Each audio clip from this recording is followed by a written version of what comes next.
लेकिन अहमियत आज उपचुनाव की भी है, क्योंकि कई अहम सीटें। और चलिए शुरुआत उत्तर प्रदेश से ही कर लेते हैं कि आखिर उत्तर प्रदेश के उपचुनाव की वो 9 अहम सीटें कौन सी है और कैसी टक्कर वहां पर। करहल से शुरुआत कर लेते हैं। श्वेता, करहल से अनुजेश यादव बीजेपी की तरफ से चुनावी मैदान में, जबकि तेज प्रताप यादव समाजवादी पार्टी की तरफ से चुनावी मैदान में, और बसपा से डॉक्टर अवनीश शाक्य चुनावी मैदान के अंदर है। त्रिकोणीय मुकाबला है और इस पर भी हमारी नजर बनी रहेगी।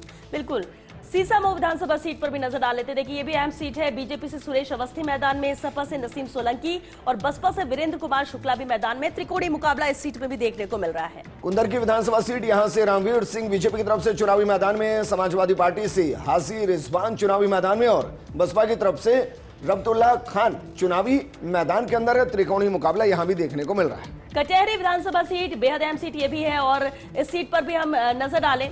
चलिए फूलपुर विधानसभा सीट को देख लेते हैं। बीजेपी से दीपक पटेल हैं, सपा से मुस्तफा सिद्दीकी और बसपा से जितेंद्र कुमार सिंह हैं जो टक्कर देते हुए नजर आ रहे हैं। यानी मूल मुकाबला जो त्रिकोणीय मुकाबले वो सपा बसपा और बीजेपी के बीच में ही है। और इसलिए शायद अखिलेश यादव भी कई बयान दे चुके हैं, जिसमें बुर्के को लेकर भी उन्होंने हाल ही में बयान दिया कि बुर्का देखकर भी कहीं ना कहीं वोटर्स को चेक करना चाहिए। बिल्कुल, मझवा विधानसभा सीट, यहां पर बीजेपी की तरफ से सुचिस्मिता मौर्य चुनावी मैदान में, सपा की तरफ से ज्योति बिंद मैदान में और बसपा की तरफ से दीपक तिवारी चुनावी मैदान में। हालांकि बुर्का का जो जिक्र करें श्वेता, बुर्का में चेहरा ढका नहीं होता, नकाब और हिसाब के अंदर ढका होता है, तो उनको बुर्का की जगह असल में शब्द इस्तेमाल नकाब करना चाहिए।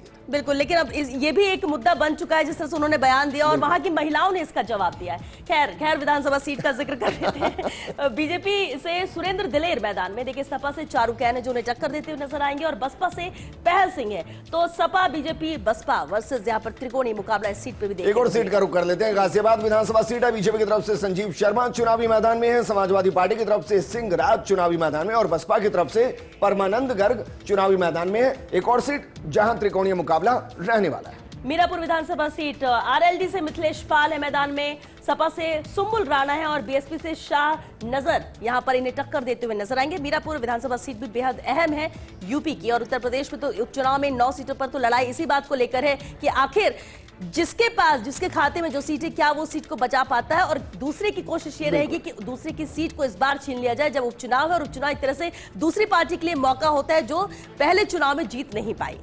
और इस दौरान सबसे इंटरेस्टिंग ये भी होता है कि किस तरीके से वोट डाले जा रहे हैं और जो मुद्दे हैं वो मुद्दे चुनाव के बाद श्वेता कितने बचते हैं, ये जनता को देखना चाहिए, क्योंकि आप उन मुद्दों के आधार पर वोट डालिएगा जो आपकी जमीन से जुड़े मुद्दे हैं। जो मुद्दे सिर्फ हवाबाजी और हर चुनाव के अंदर नजर आते हैं और जो बांटने का काम कर रहे हैं उसकी तरफ मत जाइएगा, क्योंकि चाहे वो नकाब को लेकर, बुर्के को लेकर दिया गया बयान हो या कोई और बयान हो, क्योंकि आप एक समाज में रहते हो और विकास समाज का होता है, अलग अलग नहीं होता है। बिल्कुल, और हमारी नजर इस पर बनी रहेगी। बिल्कुल, और इन सब के साथ साथ इतना जरूर है कि मुद्दे कोई भी हो लेकिन वोट डालने आप जरूर जाइए, क्योंकि उपचुनाव हो, क्योंकि 5 साल यहाँ पर सरकार राज्य की रहनी है और इसलिए एक एक सीट बेहद अहम हो जाती है। और फिर महाराष्ट्र झारखंड की तो बात ही क्या करना, वहां की जनता तो सरकार ही तय